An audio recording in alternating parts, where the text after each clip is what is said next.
kita dalam hidup ni, semua kita kan, terutama saya lah, kita cuba membaiki diri kita sendiri di atas segala kesilapan dan kesalahan yang telah kita lakukan.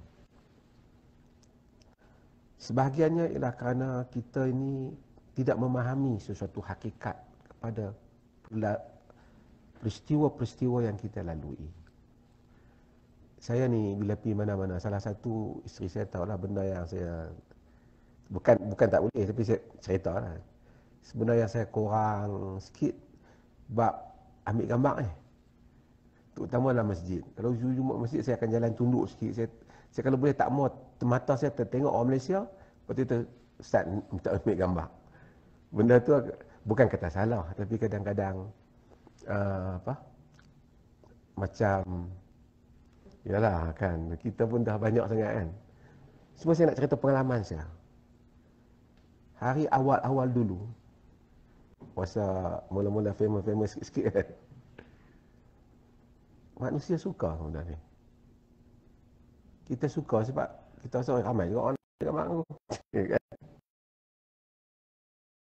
Kita, hal itu banyak kali berlaku. Kita berfikir, untuk apa semua ni? Untuk apa kalau aku terkenal, apa aku dapat? Kalau ramai orang like, apa aku dapat?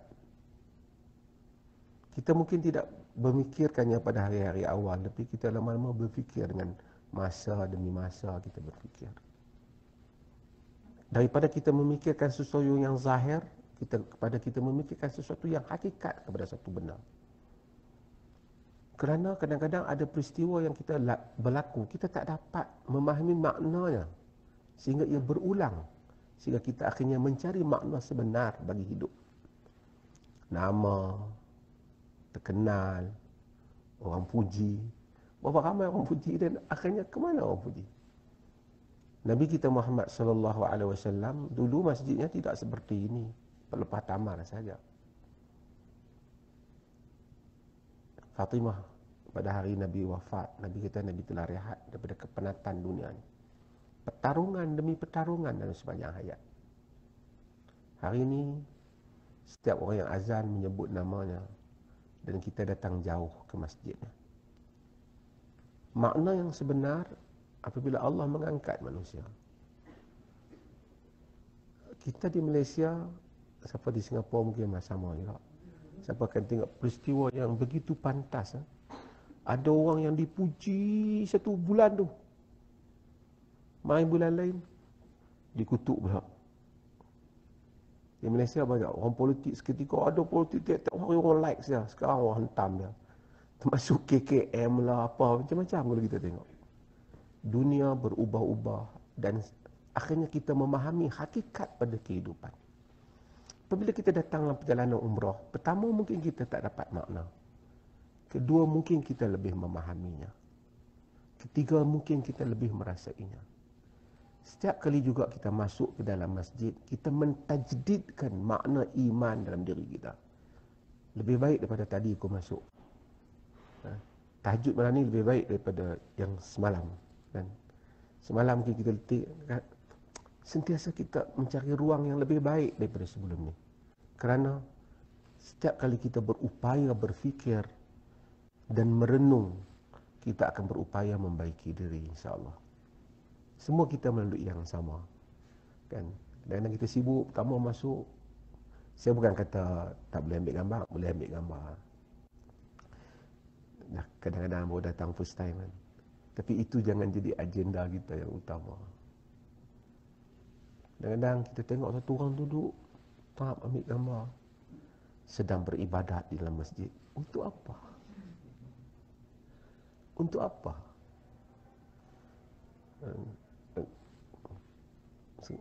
Supaya kita dapat akhirnya iman ini dirasai oleh kita sebelum dirasai zahir bila amalan kita.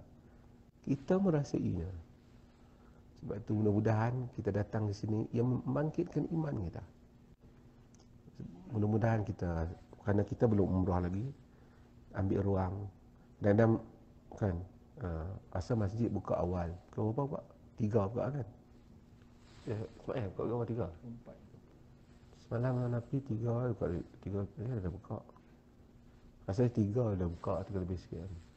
Kita pergi solat, cari tempat yang baik untuk solat. Tak semestinya di Raudhah tu. Semua masjid Nabi dapat pahala 1000 kali solat dibandingkan, lebih baik dari 1000 kali solat dibanding tempat lain. Raudhah tu baguslah kalau kita dapat, kan, di antara baiti dan mimbari, di antara rumah Nabi dan mimbar Nabi tu. Sebagai orang dia rasa kalau masuk dalam Raudhah baru doa mustajab. Itu pun macam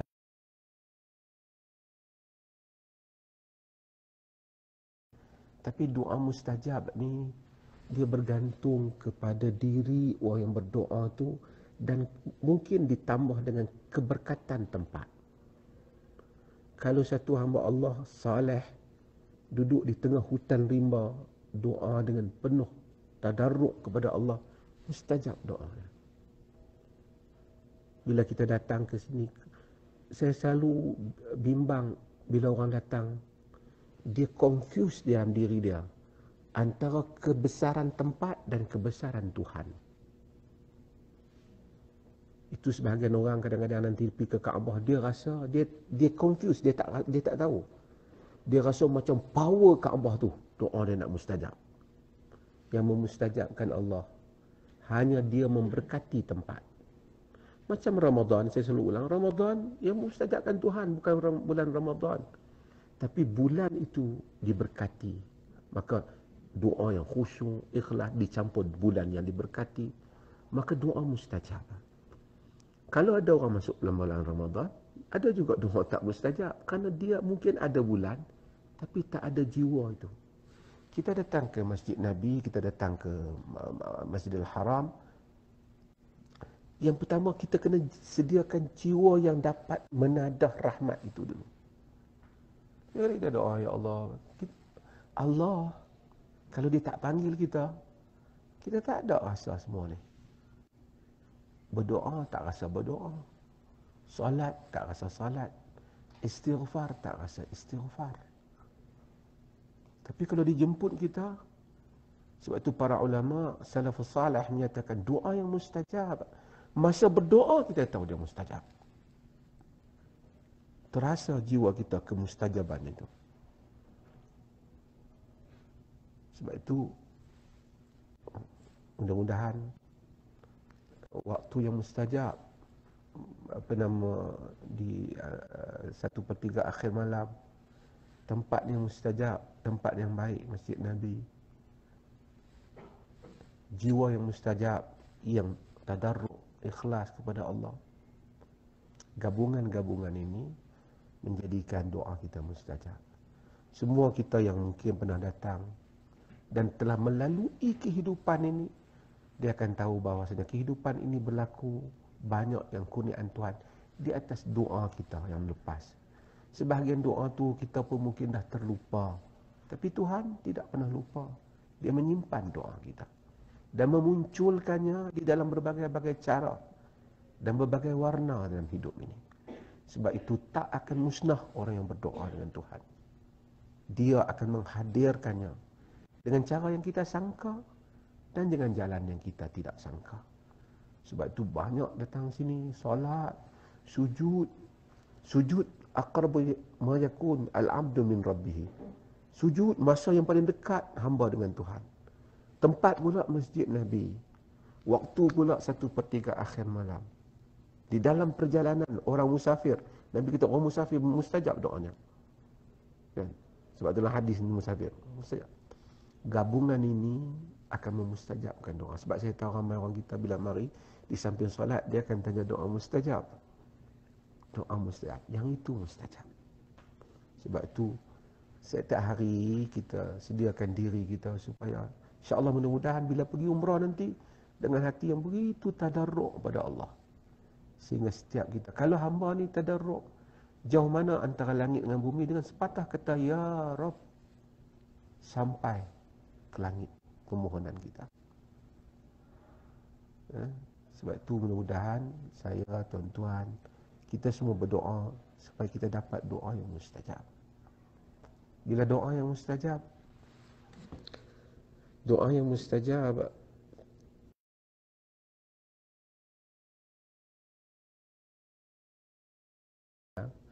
dia tengok satu keajaban. Apa keajaban Nabi Sulaiman tengok? Semut kan? Semut boleh bercakap kan? Apa Nabi Sulaiman kata? Quran kata, fatabassama dhahikan min qawliha. Tersenyum Sulaiman dalam keadaan ketawa mendengar perkataan permaisuri semut. Qala rabbi auzi'ni an ashkura ni'mataka allati an'amta alayya. Kata Sulaiman, wahai Tuhan, tolong kurniakanlah kepadaku agar aku tahu bersyukur di atas nikmat yang kau berikan padaku. Wa ala walidai, dan kepada kedua ibu bapaku. Wa an a'mala salihan tardah, agar aku dapat beramal salih yang engkau redha. Wa adkhilni bi rahmatika fi ibadika salihin, masukkanlah aku dengan rahmatmu, bukan dengan usaha kita, dengan rahmatmu ke dalam hamba-hambamu yang salih. Semua doa kita doa ni, kita pergi, kita jangan lupa setiap hari, ya Allah, jadikanlah aku hambamu yang salih. Nabi Yusuf alaihissalam, saya selalu ulang sampai dengan kuliah saya ni, dapat semua, paling kacak, maharaja, kerajaan, wanita, harta. Apa yang Nabi Yusuf tak dapat dalam hidupnya? Tapi kemuncak dia kata, Rabbi qad 'allamtani minal qad ataitani minal mulk wa 'allamtani min ta'wilil ahadits fatir as-samawati wal ard anta wali fid dunya wal akhirah tawaffani muslima wa alhiqni bis salihin. Wahai Tuhan, kau telah berikan kerajaan kepadaku, mengajar aku takwilan mimpi, pencipta langit dan bumi. Engkau pelindungku dunia dan akhirat. Matikanlah aku sebagai orang Muslim, masukkanlah aku di kalangan orang-orang yang saleh. Mudah-mudahan kita semua tiap-tiap hari kita, Rabbi, Allahumma ja'alni minas salihin. Ya Allah, jadikanlah aku di kalangan orang. Tawaffani muslima wa alhiqni bis salihin. Matikanlah aku sebagai orang Muslim, masukkanlah aku di kalangan orang saleh. Ini the main, doa yang paling penting bagi cita-cita kita. Semua kita akan mati. Nabi Ibrahim alaihissalam, semua mereka minta benda yang sama. Matikan aku sebagai orang yang, masukkan aku di kalangan orang yang saleh. Last, Nabi Ibrahim alaihissalam, nanti kita akan pergi, apa dia doa? Rabbi ja'alni muqimas salah wa min zurriyyati rabbana taqabbal doa. Wahai Tuhanku, jadikanlah aku orang yang mendirikan salat dan zuriat keturunanku. Wahai Tuhan, terimalah doa. Kita selalu doa supaya, kita rasa solat ni, aku duduk solat dah. Kita jarang minta supaya kita mendirikan solat. Kadang-kadang lah, wallahualam lah, saya rasa. Ramai orang tanya, dia banyak doa dia nak ni, nak anak dia, cucu dia semua. Tapi dia jarang doa supaya mendirikan salat. Kerana kita salat, tapi kita kadang-kadang tidak mencapai hakikat kepada salat. Mudah-mudahan perjalanan kita bermakna, dan insyaAllah kita pun tinggal masa sikit 20 minit untuk pergi ke masjid. Sekian, Assalamualaikum warahmatullahi wabarakatuh.